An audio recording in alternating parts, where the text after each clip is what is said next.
आप सभी का सुपर कंसेप्ट क्लासेस में स्वागत है। और आज की इस वीडियो में आप लोगों को समरी राइटिंग और नोट मेकिंग का एक बहुत ही इंपॉर्टेंट क्वेश्चन ट्रिक के माध्यम से बताने वाला हूं। देखिए, इससे पहले मैंने आप लोगों को एक वीडियो दिया था जहां पर मैंने आप लोगों को कंप्लीट ट्रिक बताया था, साथ ही साथ वहां पर मैंने आपको एक क्वेश्चन भी बताया था। लेकिन आप लोगों का उस वीडियो में बहुत सारा कमेंट्स था, आप लोग बोल रहे थे कि सर हमें और क्वेश्चंस बताइए। तो यहाँ पर मैं आपको और क्वेश्चंस बताऊंगा। ये हमारा एक वीडियो हुआ, इसके बाद मैं आपको और एक वीडियो प्रोवाइड करा दूंगा जिससे आपका जो कंसेप्ट है बहुत ही अच्छी तरीके से क्लियर हो जाएगा। और मैंने आपको जो ट्रिक बताया है बिल्कुल उसी ट्रिक से आप लोग क्वेश्चंस को करना। तो आप लोग देख सकते हैं यहाँ पर हमारे पास एक पैसेज है, आप लोग देख लीजिए। ये हमारे पास एक पैसेज है, यहाँ तक है, ठीक है, यहाँ तक है, मतलब यहाँ से लेकर यहाँ तक है। इसका हमें क्या करना है, इसका हमें सबसे पहले नोट मेकिंग करना है, उसके बाद इसका हमें बाद में समरी लिखना है। बहुत ही आसान है, बहुत ही सिंपल है, आप लोग आसानी से कर सकते हो। तो चलो स्टार्ट करते हैं, देखते हैं क्या है क्या नहीं। आपको सब कुछ पता है, मैंने आपको पिछले वीडियो में हर एक चीज़ क्लियर करा दिया है, आप उस वीडियो को देख लीजिएगा। देखिए, अगर हम लोग इस पैसेज को थोड़ा सा पढ़ेंगे तो इस पैसेज में अगर हम लोग टाइटल का बात करें ना, तो इसमें क्या है, carbon dioxide is the main green house gas in the atmosphere. यानी इस चैप्टर में मैक्सिमम जगह पे आपको जो देखने को मिलेगा, मैक्सिमम जगह पे आपको जो देखने को मिलेगा greenhouse gas. Greenhouse gas हर एक जगह पे आप देखो, यहाँ पर आप देखोगे तो ग्रीन हाउस गैस यहाँ पर आपको देखने को मिल रहा है, यहाँ पर भी ग्रीन हाउस गैसेस यहाँ पर देखने को आपको मिल रहा है। मतलब मैक्सिमम जगह पे आपको ग्रीन हाउस गैस से आपको देखने को मिलेगा। और मैंने आपको बताया था कि जो वर्ड बार बार रिपीट हो वही आपका टाइटल होता है, वही क्या होता है, आपका टाइटल होता है। तो देख लो आप यहाँ पर कि मैंने यहाँ पर टाइटल में क्या लिखा है। मैंने टाइटल में यहाँ पर लिख दिया है ग्रीन हाउस इफेक्ट। क्या लिखा है, ग्रीन हाउस इफेक्ट। यानी ये जो पैसेज है ये हमारा ग्रीन हाउस इफेक्ट को लेकर है। किस चीज़ को लेकर है, ग्रीन हाउस इफेक्ट को लेकर है। इसको मैंने हर एक अक्षर को बड़ा हाथ का ABCD से लिखा है, फिर इसको मैंने इस प्रकार से अंडरलाइन कर दिया है, अंडरलाइन कर दिया। उसके बाद आपको लिखना है नोट्स। उसके बाद क्या लिखना है, नोट्स। नोट्स लिखने के बाद आपको हेडिंग और सब हेडिंग, हेडिंग और सब हेडिंग बनाना है। यहाँ पर अगर हम लोग देखेंगे ना, तो ये जो स्टार्ट हो रहा है, ये स्टार्ट हो रहा है कार्बन डाइऑक्साइड से। बोला क्या जा रहा है, कार्बन डाइऑक्साइड जो है ये क्या है, एक मेन यानी कि मुख्य ग्रीन हाउस गैस है। और हम सभी को पता है, हम लोग सांस के रूप में ऑक्सीजन लेते हैं और कार्बन डाइऑक्साइड छोड़ते हैं। और जो पेड़ पौधे होते हैं ना, पेड़ पौधे हम लोगों के विपरीत वर्क करते हैं, हम लोगों के अपोजिट वर्क करते हैं। क्या करते हैं उन लोग करते हैं, मतलब जो पेड़ पौधे होते हैं उन लोग कार्बन डाइऑक्साइड लेते हैं और ऑक्सीजन छोड़ते हैं। और वही ऑक्सीजन को हम लोग लेते हैं और कार्बन डाइऑक्साइड छोड़ते हैं। और हम लोग जो कार्बन डाइऑक्साइड छोड़ते हैं उसको पेड़ पौधे लेते हैं। लिखा हुआ है देखो, एनिमल गिव, देखो animal give out carbon dioxide. यानी एनिमल्स जो होते हैं, जानवर जो होते हैं, वे कार्बन डाइऑक्साइड देते हैं। While plants absorb carbon dioxide. और जो प्लांट्स होते हैं ये कार्बन डाइऑक्साइड क्या करते हैं, एब्जॉर्ब करते हैं, यानी कार्बन डाइऑक्साइड ये लेते हैं। और कार्बन डाइऑक्साइड को शॉर्टकट में हम लोग CO2 बोलते हैं। अगर आप क्लास 10th में पढ़े हो या फिर अगर आप साइंस स्ट्रीम के स्टूडेंट हो तो कार्बन डाइऑक्साइड को क्या बोलते हैं, CO2 बोलते हैं। तो देखो, सबसे पहला हेडिंग यहाँ पर मैंने बना दिया है, importance of carbon dioxide. Carbon dioxide यानी CO2, ठीक है। सबसे पहला हेडिंग हमने बनाया इंपोर्टेंस ऑफ कार्बन डाइऑक्साइड, ठीक है। अब देखो यहाँ पर जो पहला है, कार्बन डाइऑक्साइड क्या है भाई, ये हमारा मेन ग्रीन हाउस गैस है। तो ये जो है ना, ये जो मेन ग्रीन हाउस गैस है इसको हमने पहला ले लिया कि CO2 क्या है, मेन ग्रीन हाउस गैस है। CO2 क्या है, मेन ग्रीन हाउस गैस, कोई दिक्कत नहीं है। फिर आगे देखो, यहाँ पर अगला हमने ले लिया है सब हेडिंग में कि animals give out carbon dioxide. तो हमने लिखा यहाँ पर कि animal give out carbon dioxide. यहाँ पर एनिमल्स लिख दो, यहाँ पर एस लिख दो, ज़्यादा अच्छा रहेगा, ठीक है। Animals give out CO2, clear. जो लिखा था हमने लिख दिया, animals give out carbon dioxide यानी कि CO2। फिर अब प्लांट्स एब्जॉर्ब कार्बन डाइऑक्साइड, तो हमने लिखा है प्लांट्स एब्जॉर्ब कार्बन डाइऑक्साइड। ये हो गया इंपोर्टेंस ऑफ कार्बन डाइऑक्साइड। ये क्या हो गया, कार्बन डाइऑक्साइड का इंपोर्टेंट हो गया। अब देखो, अगर हम लोग बात करें कार्बन डाइऑक्साइड के इफेक्ट का, तो पहला बात ये ग्लोबल वार्मिंग करता है, ठीक है।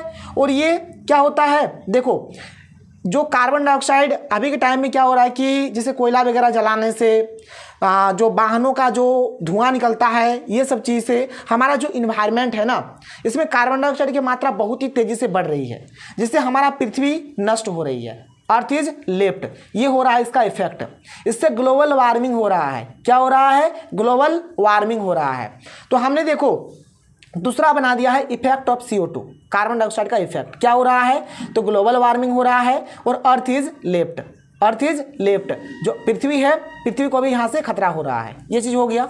इसके बाद आगे चलो, देखो यहाँ पर आगे आपका क्या है, यहाँ पर लिखा हुआ है other green house gases. Other green house gases में हमारा क्या आता है? मीथेन आता है, नाइट्रस ऑक्साइड आता है। ये जो मीथेन है, ये जो नाइट्रस ऑक्साइड है, ये हमारे क्या है? अदर ग्रीन हाउस गैसेस है।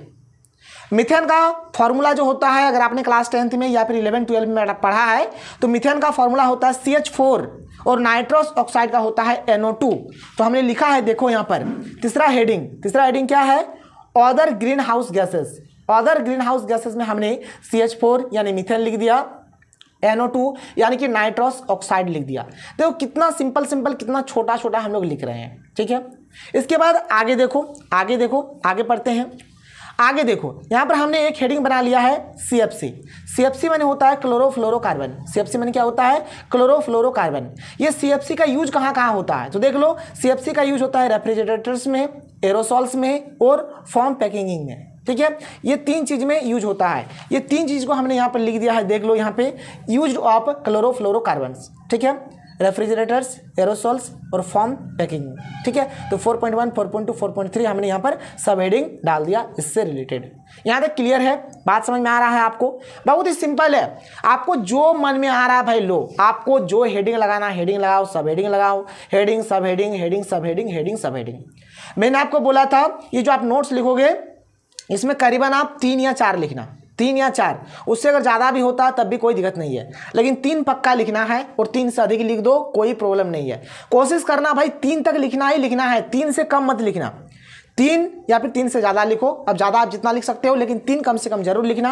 और ये जो सब हेडिंग आप डालोगे ना, ये जो सब हेडिंग डालोगे, कम से कम 2 सब हेडिंग जरूर देना। अगर 2 से ज़्यादा हो जाता है तब भी कोई दिक्कत नहीं है। तो यहाँ पर 1 ठो 2 ठो 3 ठो है, कोई दिक्कत नहीं है। यहाँ पर 1 ठो 2 ठो है, कोई दिक्कत नहीं है। यहाँ पर भी देख लो, यहाँ पर भी हमारा 2 ठो है, कोई दिक्कत नहीं है। यहाँ पर हमारा 3 ठो है, कोई दिक्कत नहीं है। मतलब 2 सब हेडिंग देना है, ठीक है। और हेडिंग आपको 3 या फिर 3 से ज़्यादा देना है। तो ये चीज़ क्लियर हो जाता है। यहाँ तक हो गया। अब हम लोग क्या करते हैं, इसको हम लोग आगे और थोड़ा देखेंगे। देखो आगे हम लोग यहाँ से और बना सकते हैं। अब देखो यहाँ पर गवर्नमेंट्स क्या क्या कर रहे हैं, सरकार क्या क्या कर रही है इसको लेकर। तो सरकार बोल रहे हैं कि हमें जो CFC का जो अधिक से अधिक जो यूज हो रहा है इसको रिड्यूस किया जाए। जो कार्बन डाइऑक्साइड या फिर जो हमारे जो फॉसिल फ्यूल्स होते हैं, जिसको हम जीवाश्म ईंधन बोलेंगे, जैसे कि पेट्रोल, ऑयल, नेचुरल गैस, कोल, ये सब जो है, ये सब का यूज कम से कम किया जाए। और हमें ये चीज़ जानना चाहिए कि किस प्रकार से हम लोग कि we must learn to use source of energy that do not burn fuel and release carbon dioxide. हमें ये जानना चाहिए कि कौन कौन से हम लोग सोर्स ऑफ एनर्जी का यूज करें जिससे कम से कम क्या हो, कार्बन डाइऑक्साइड रिलीज हो। तो देखो हमने यहाँ से और एक बना लिया है हेडिंग। आप 4 ठो भी बनाओगे तब भी कोई दिक्कत नहीं है, लेकिन यहाँ पर मैंने 5वां भी बना दिया है, गवर्नमेंट स्टैंड। तो गवर्नमेंट क्या क्या सोच रही है इसको लेकर। कुछ नहीं करा भाई, देखो हमने हुबहू जैसा है वैसा ही लिख दिया। देखो एक हमने लिखा यहाँ से reduce the use of CFC। देखो reduce the use of CFC हमने हुबहू लिख दिया, reduce the use of CFC यानी क्लोरोफ्लोरोकार्बन, ठीक है। एक हमने लिखा, देखो इसको, देखो reduce our use of fossil fuels like petrol, oil, natural gas and coal. देखो reduce our use of fossil fuels, bracket में लिखा दैट इज क्या, petrol, oil, natural gas, coal extra, ठीक है, ये सब।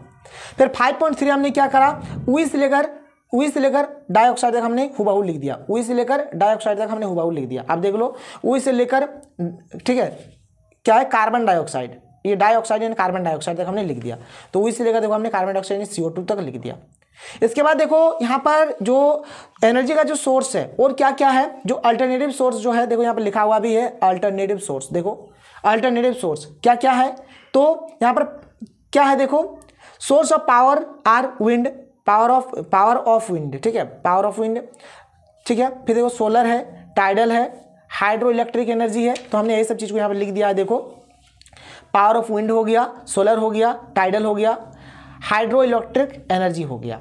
और अभी हमने ऊपर में मतलब यहाँ से लेकर, मतलब ये जो हमने यूज करा यहाँ से लेकर, ठीक है, यहाँ से लेकर यहाँ तक हमने क्या क्या एब्रिविएशंस का और सिंबल्स का यूज करा है उसको यहाँ पर लिख देना है। देखो हमने IMP का यूज किया है यहाँ पे, IMP माने होता है इंपॉर्टेंस। CO2 का यूज करा, CO2 माने होता है कार्बन डाइऑक्साइड। CH4 का यूज करा, इसका मतलब होता है मीथेन, ठीक है। NO2 यूज किया, इसका मतलब होता है नाइट्रस ऑक्साइड। एंड यूज किया, हमने लिखा एंड। CFC यूज किया, यानी इसका होता है क्लोरोफ्लोरोकार्बन। ये हो गया नोट मेकिंग खत्म। नोट मेकिंग खत्म हो गया। अब आपको लिखना है समरी कैसे करोगे? तो देखो भाई, समरी माने क्या होता है, जैसे आपने 3 घंटा का जो फिल्म देखा, वो 3 घंटा का फिल्म क्या करो, आप अपने दोस्तों को सुनाओ। तो भाई आप पूरा 3 घंटा लगाओगे सुनाने में? नहीं, आप 10 मिनट 12 मिनट में पूरा फिल्म बता दोगे। तो यहाँ पर अभी हमने ये सब जो नोट्स लिखा है या फिर ये जो पूरी जो हमारा पैसेज है, इसका हम लोग समरी में क्या करेंगे, यहीं से कुछ पॉइंट्स हम लोग यहाँ पर उठा लेंगे, कुछ सेंटेंस उठा लेंगे, कुछ लाइन्स उठा लेंगे और कुछ इस प्रकार से हम लोग समरी को लिख देंगे। ठीक है, इस प्रकार से हम लोग समरी को लिख देंगे। तो आप इसका एक स्क्रीनशॉट ले लो, आप एक स्क्रीनशॉट ले लो, आप इसको खुद से लिख लेना। तो ये रहा हमारा आज का वीडियो, आप लोग इसका समरी लिख लेना और अच्छे तरीके से प्रैक्टिस करो। इसके बाद मैं आपको और एक क्वेश्चन दे दूंगा, ठीक है, वहां से आपका कंसेप्ट और भी क्लियर हो जाएगा। तो चलिए हम लोग मिलते हैं अगले वीडियो में। थैंक यू, जय हिंद।